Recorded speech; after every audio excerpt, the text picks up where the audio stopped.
بات ہے 6 ہجری کی۔ نبی اکرم صلی اللہ علیہ وآلہ وسلم نے 3 سرایا روانہ کیے۔ غزوہ ذی قرد کے بعد اسی سال یعنی 6 ہجری میں ربیع الاول اور ربیع الاخر کے 2 مہینوں میں جانب عالم صلی اللہ علیہ وسلم نے 3 حربی مہمات روانہ فرمائی۔ پہلی حضرت عکاشہ کی قیادت میں غمر اور مرزوق نامی مقامات کی طرف۔ اس مہم میں دشمن مقابلے کے بغیر ہی فرار ہو گئے اور مال غنیمت کے طور پر 200 اونٹ مسلمانوں کے ہاتھ لگے۔ دوسری مہم حضرت محمد ابن مسلمہ رضی اللہ تعالی عنہ کی سرکردگی میں مدینہ منورہ سے 24 میل کے فاصلے پر واقع ایک بستی ذی القصہ کی جانب روانہ کی گئی۔ محمد ابن مسلمہ اپنے ساتھیوں کے ہمراہ ایک مقام پر پڑاؤ ڈالے آرام کر رہے تھے کہ اچانک دشمن نے ان کو چاروں طرف سے گھیر کر بھرپور حملہ کر دیا۔ محمد ابن مسلمہ کا دستہ صرف 10 آدمیوں پر مشتمل تھا، جبکہ دشمن بہت زیادہ تعداد میں تھے۔ پھر حملہ بھی بے خبری میں کیا گیا تھا، اس لیے مسلمانوں کو بہت نقصان اٹھانا پڑا۔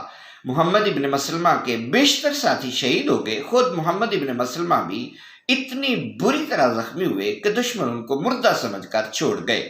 بعد میں ایک مسلمان کا اتفاقاً اس طرف سے گزر ہوا تو اس نے بہت سے شہداء کی لاشیں دیکھ کر انا للہ و انا الیہ راجعون پڑھا۔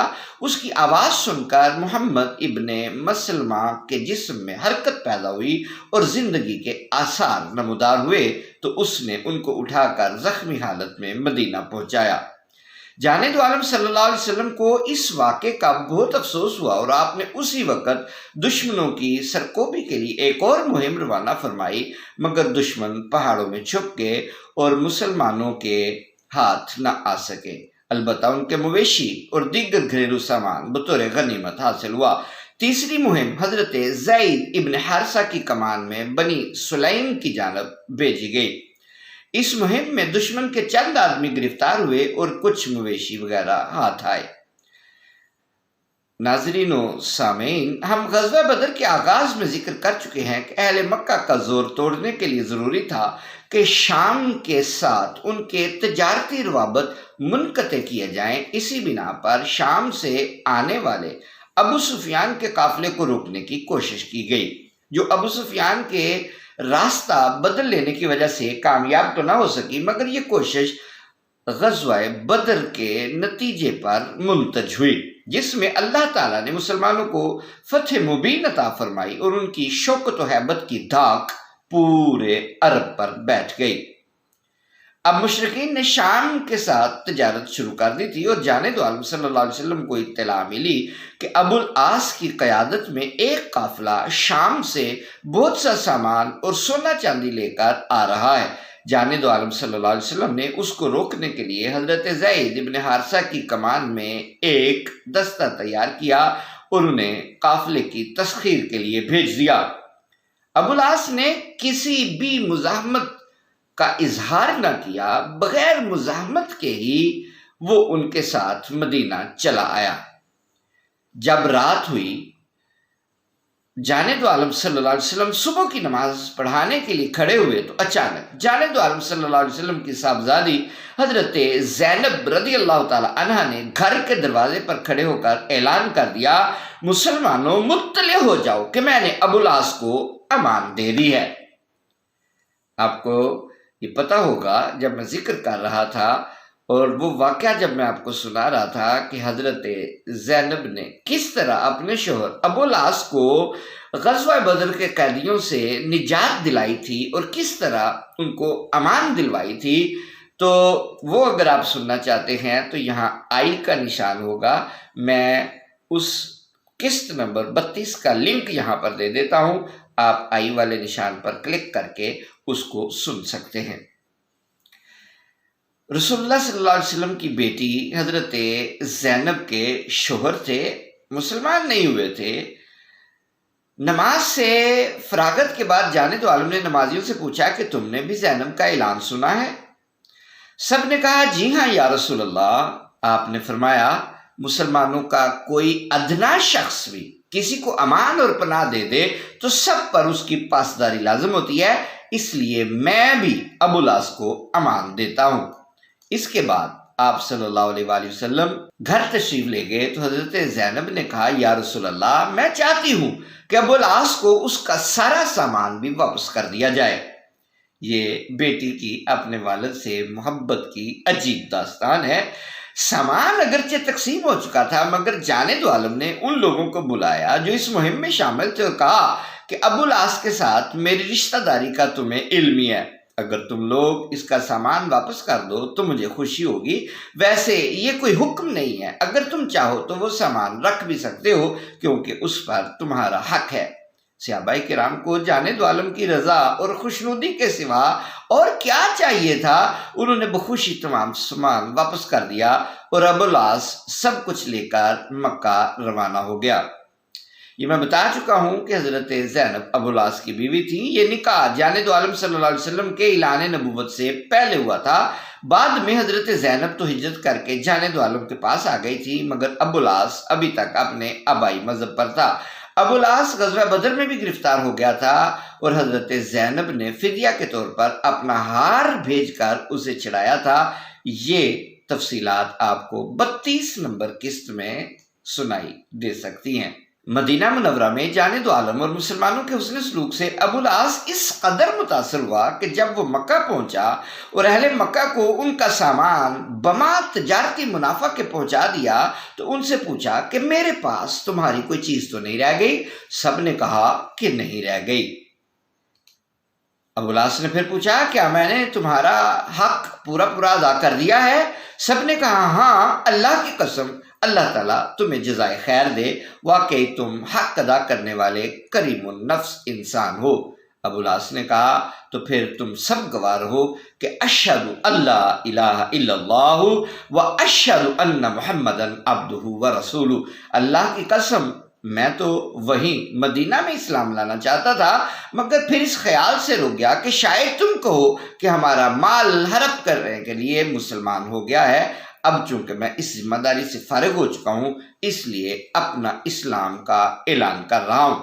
اس کے بعد حضرت ابو العاص ہجرت کر کے مدینہ تشریف لے گئے اور جانے دو عالم صلی اللہ علیہ وسلم نے حضرت زینب کو پھر ان کے عقد میں دے دیا۔ اس کے بعد یکے بعد دیگرے چند سرایا مختلف مقامات کی طرف روانہ کیے گئے مگر اکثر جگہوں پر دشمن سامنے آنے کی جرت نہ کر سکا اور بھاگ گیا۔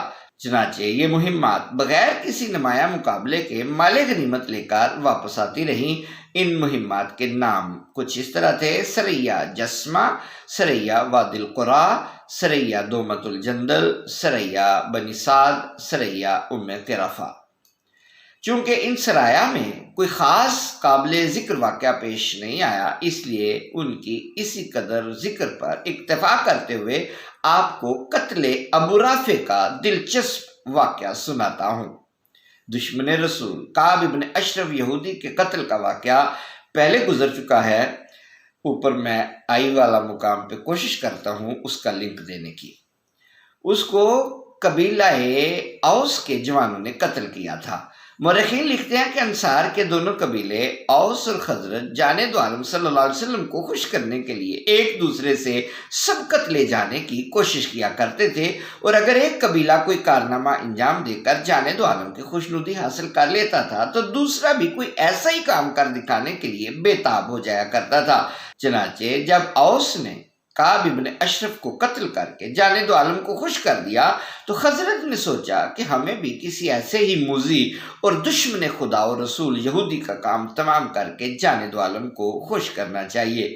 مشورے کے بعد آخر ان کی نگاہ انتخاب ابو رافع پر پڑی اور بالکل صحیح پڑی کیونکہ اس بدبخت نے جانے دو عالم اور اہل ایمان کو بہت ستایا تھا۔ غزوہ احزاب میں قبائل کو جمع کرنے اور پھر ان کو مدینہ پر چڑھا لانے میں اس شخص کا بڑا ہاتھ تھا۔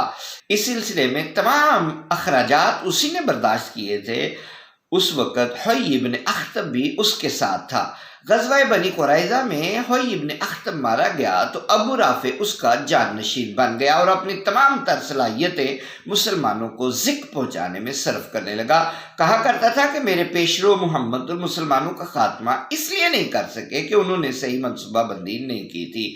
میں گرد و نواح کو میں گرد و نواح کے تمام قبائل کو اکٹھا کر کے مدینہ پر ایسا بھرپور حملہ کروں گا کہ گزشتہ تمام کوتاہیوں کی تلافی ہو جائے گی۔ مقصد یہ کہ یہ شخص کعب ابن اشرف سے کسی طرح کم نہیں تھا، چنانچہ خزرج نے جانب عالم سے درخواست کی کہ ہمیں اس کے قتل کی اجازت مرحمت فرمائی جائے۔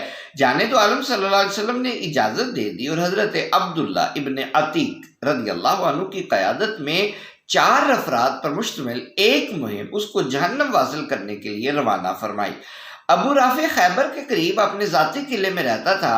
قلعہ خاصا بڑا تھا اور ابو رافع نے اپنی حفاظت کے خیال سے اپنے چند دوستوں کو بھی اسی قلعے میں بسا رکھا تھا۔ حضرت عبداللہ ابن عتیق اور ان کے ساتھی جب قلعے کے پاس پہنچے اس وقت سورج غروب ہونے والا تھا اور مویشی چراگاہوں سے واپس آ رہے تھے۔ جب سورج ڈوب گیا اور قدرے تاریکی چھا گئی تو حضرت عبداللہ نے اپنے ساتھیوں سے کہا کہ تم یہیں ٹھہرو، میں قلعے کے دروازے پر ایستادہ دربان کو بہلا پھسلا کر اندر داخل ہونے کی کوشش کرتا ہوں۔ یہ ایک مشکل مرحلہ تھا، ہو سکتا تھا کہ دربان کو شک ہو جائے اور وہ شور مچا کر ہنگامہ کھڑا کر دے، مگر اللہ کی امداد شامل حال تھی، اس لیے دربان سے بات کرنے کی جرأت ہی نہ پڑی۔ اچانک بہت سے لوگ ہاتھوں میں مشلیں لیے قلعے سے باہر نکل آئے۔ ان کی باتیں سن کر حضرت عبداللہ نے اندازہ لگایا کہ کوئی گدھا گم ہو گیا ہے جس کی تلاش میں یہ لوگ نکلے ہیں۔ چونکہ ان کے پاس روشنی کا خاطر خواہ انتظام تھا، اس لیے ان کی نگاہوں سے بچنے کے لیے عبداللہ ایک قریبی کھیت میں یوں چادر اوڑھ کر بیٹھ گئے جس طرح قضائے حاجت کے لیے بیٹھا جاتا ہے۔ گدھے کی تلاش میں جانے والوں کو گدھا ملا یا نہیں، بہرحال تھوڑی دیر بعد جب وہ واپس آ گئے اور قلعے میں چلے گئے، ان کے داخل ہو جانے کے بعد دربان نے ادھر ادھر نظر دوڑائی کہ کوئی شخص باہر تو نہیں رہ گیا۔ اچانک اس کی نگاہ حضرت عبداللہ پر پڑی جو کھیت میں بیٹھے تھے۔ وہ یہی سمجھا کہ یہ آدمی انہی میں سے ایک ہے جو گدھا تلاش کرنے کے لیے چلے گئے تھے، اس لیے بآواز بلند گویا ہوا، او اللہ کے بندے جلدی سے فارغ ہو لے کیونکہ میں دروازہ بند کرنے لگا ہوں۔ حضرت عبداللہ کو اور کیا چاہیے تھا، فوراً اٹھے اور تاریکی سے فائدہ اٹھاتے ہوئے پورے اعتماد کے ساتھ قلعے میں داخل ہو گئے۔ دربان دروازہ بند کرنے کی طرف متوجہ ہوا تو آپ ایک ایسی جگہ چھپ کر بیٹھ گئے جہاں سے دربان پر نظر رکھی جا سکے۔ دربان نے دروازہ بند کیا، چابیاں دیوار میں گڑی کیل کے ساتھ لٹکائیں اور چلا گیا۔ حضرت عبداللہ جہاں مورچہ بند تھے وہاں سے ابو رافع کا مکان بھی دکھائی دے رہا تھا۔ اس کی 2 منزلیں تھیں۔ اوپر والی منزل پر ابو رافع بما اہل خانہ رہائش پذیر تھا۔ اس وقت اس کے ہاں احباب کی محفل جمی ہوئی تھی اور خوب روشنی ہو رہی تھی۔ رات گئے تک وہ لوگ گپ شپ کرتے رہے اور ناؤ نوش میں مصروف رہے۔ آخر محفل برخاست ہوئی اور ابو رافع کے دوست رخصت ہو کر قلعے ہی میں واقع اپنے اپنے گھروں کو جانے لگے۔ حضرت عبداللہ نے شروع سے آخر تک ان پر نگاہ رکھی اور جب انہیں یقین ہو گیا کہ سب اپنے اپنے گھروں میں داخل ہو گئے ہیں تو وہ اپنی کمین گاہ سے نکل آئے۔ دربان نے چابیاں جہاں لٹکائی تھی وہ جگہ ان کو معلوم تھی، اس لیے سب سے پہلے انہوں نے چابیاں اتاری اور بیرونی بڑے دروازے کے تمام تالے کھول دیے تاکہ اگر بھاگنا پڑ جائے تو تالے رکاوٹ نہ بنے۔ اس کے بعد دبے پاؤں ابو رافع کے دوستوں کے گھروں کی طرف گئے اور نہایت احتیاط سے ہر مکان کے بیرونی دروازے کو باہر سے کنڈی لگا دی تاکہ ابو رافع یا اس کے گھر والے اگر شور مچائیں تو ان کی مدد کے لیے یہ لوگ فوراً نہ پہنچ سکے۔ سبحان اللہ، کس قدر جامع اور مکمل منصوبہ بندی کی تھی حضرت عبداللہ ابن عتیق نے رضی اللہ تعالیٰ عنہ۔ ان انتظامات سے فارغ ہو کر انہوں نے تلوار نیام سے نکالی اور سیڑھیاں چڑھتے ہوئے ابو رافع کے مکان کی بالائی منزل پر جا پہنچے۔ اس وقت چراغ بجھایا جا چکا تھا اور ابو رافع سمیت تمام اہل خانہ سونے کی تیاریاں کر رہے تھے۔ تاریکی کا یہ فائدہ تو ضرور ہوا کہ اب تک حضرت عبداللہ پر کسی کی نگاہ نہیں پڑی تھی، لیکن الجھن یہ پیدا ہو گئی کہ اندھیرے کی وجہ سے بہت سے اہل خانہ میں ابو رافع کو پہچاننا ممکن نہ رہا اور حضرت عبداللہ کے لیے اس کے سوا کوئی چارہ نہ رہا کہ وہ ابو رافع کو آواز دے کر پکاریں اور اس کے جواب میں اس کی سمت معلوم کریں۔ یہ بہت دل گردے کا کام تھا، مگر ایسی مہمات ہمیشہ دل گردے والے ہی انجام دیتے ہیں۔ انہوں نے پکارا، ابو رافع۔ ابو رافع نے کہا، من ھذا، کون ہے؟ اس کی آواز سنتے ہی حضرت عبداللہ نے اس کی طرف تلوار چلائی، مگر اندھیرے کی وجہ سے اس کو نہ لگ سکی اور اس کے پہلو سے گزر گئی۔ ابو رافع نے ایک چیخ ماری اور حضرت عبداللہ جلدی سے مکان سے باہر نکل آئے۔ چند لمحے توقف کے بعد آپ دوبارہ داخل ہوئے اور آواز بدل کر انتہائی ہمدردانہ لہجے میں بولے، ابو رافع، میں نے ایک چیخ سنی تھی، یہ کیسی آواز تھی؟ ابو رافع نے سمجھا کہ یہ میرا کوئی دوست میری آواز سن کر صورتحال معلوم کرنے آیا ہے۔ کہنے لگا، تیری ماں ہلاک ہو جائے، مجھ پر ابھی ابھی کسی نے قاتلانہ حملہ کیا ہے۔ اب حضرت عبداللہ کو اس کی سمت کا صحیح اندازہ ہو گیا، اس لیے بھرپور وار کیا، جس سے ابو رافع گر پڑا اور حضرت عبداللہ نے اس کے سینے میں تلوار کی نوک رکھ کر اس کو اتنے زور سے دبایا کہ تلوار ریڑھ کی ہڈی توڑ کر دوسری طرف نکل گئی۔ اسی دوران گھر میں ہلچل مچ گئی اور چیخو پکار شروع ہو گئی۔ حضرت عبداللہ رضی اللہ عنہ چونکہ اپنا مشن مکمل کر چکے تھے، اس لیے تیزی سے بھاگے اور سیڑھیاں اترنے لگے۔ آخری سیڑھی پر ان کا پاؤں رپٹ گیا اور گر پڑے، جس سے ان کی پنڈلی کی ہڈی ٹوٹ گئی۔ انہوں نے جلدی جلدی اس کے گرد اپنا امامہ باندھا اور شدید تکلیف کے باوجود جس انداز سے بھی وہ دوڑ سکتے تھے، دوڑتے ہوئے قلعے سے باہر نکل گئے۔ اگرچہ یہ مہم 4 افراد پر مشتمل تھی، مگر سارا کام حضرت عبداللہ نے تن تنہا انجام دے دیا اور ان کے ساتھی وہیں بیٹھے رہے جہاں ان کو وہ بٹھا کر گئے تھے۔ قلعے سے نکل کر حضرت عبداللہ ان کے پاس پہنچے اور کہنے لگے، اٹھو اٹھو، فوراً یہاں سے نکلنے کی کوشش کرو اور رسول اللہ صلی اللہ علیہ وسلم کو جا کر خوشخبری سناؤ کہ اللہ تعالیٰ کے فضل سے ہم نے ابو رافع کو مار ڈالا ہے۔ میں اس وقت تک یہیں رکوں گا جب تک اپنے کانوں سے ابو رافع کے مرنے کا اعلان نہ سن لوں۔ چنانچہ ان کے ساتھی روانہ ہو گئے۔ اس کے بعد جلدی صبح ہو گئی اور قلعے کی برجی سے ابو رافع کے قتل کیے جانے کا اعلان ہونے لگا۔ حضرت عبداللہ کو یقین ہو گیا کہ ابو رافع مر چکا ہے، اس لیے وہ بھی اپنے ساتھیوں کے ساتھ ان کے پیچھے پیچھے چل پڑے اور جلد ہی ان سے جا ملے۔ ناظرین و سامعین، اندازہ کیجئے کہ ان کی قوت برداشت کا کہ ابو رافع کا قتل خیبر میں ہوا تھا اور خیبر سے مدینہ تک کا سارا راستہ حضرت عبداللہ نے پا پیادہ طے کیا، حالانکہ ان کی پنڈلی کی ہڈی ٹوٹی ہوئی تھی اور محض امامے کے سہارے بندھی ہوئی تھی۔ آخر مدینے کے قریب پہنچا، ان کی ہمت جواب دے گئی اور درد ناقابل برداشت ہو گیا۔ چنانچہ ساتھیوں نے آپ کو اٹھایا اور جانے دو عالم صلی اللہ علیہ وسلم کے پاس پہنچا دیا۔ حضرت عبداللہ نے ساری رویداد بیان کی تو جانے دو عالم ازحد خوش ہوئے اور وہی جان فضا جملہ ارشاد فرمایا جو کعب ابن اشرف کو قتل کرنے والوں کے لیے فرمایا تھا، افلحت الوجوہ، یہ چہرے ہمیشہ کامیاب رہیں۔ محبوب آقا کے روئے زیبا پر ایک مسکراہٹ دیکھنے کے لیے اور اس کے مبارک لبوں سے ایسی محبت بھری دعائیں سننے کے لیے ہی تو یہ عاشقان زار اپنی جانیں ہتھیلیوں پر لیے پھرتے تھے۔ اس کے بعد حضرت عبداللہ نے اپنی پنڈلی ٹوٹنے کا واقعہ بیان کیا۔ جانے دو عالم نے فرمایا، ٹانگ سیدھی کرو۔ حضرت عبداللہ نے اس پر لپٹا امامہ کھولا اور ٹانگ لمبی کی۔ جانے دو عالم نے اس پر ایسا دست مسیحائی پھیرا کہ اسی وقت ہڈی جڑ گئی اور تکلیف ختم ہو گئی۔ بقول حضرت عبداللہ، فَكَأَنَّمَا لَمْ أَشْتَكِهَا قَطُّ، گویا مجھے ٹانگ میں کبھی کوئی شکایت ہوئی ہی نہیں تھی۔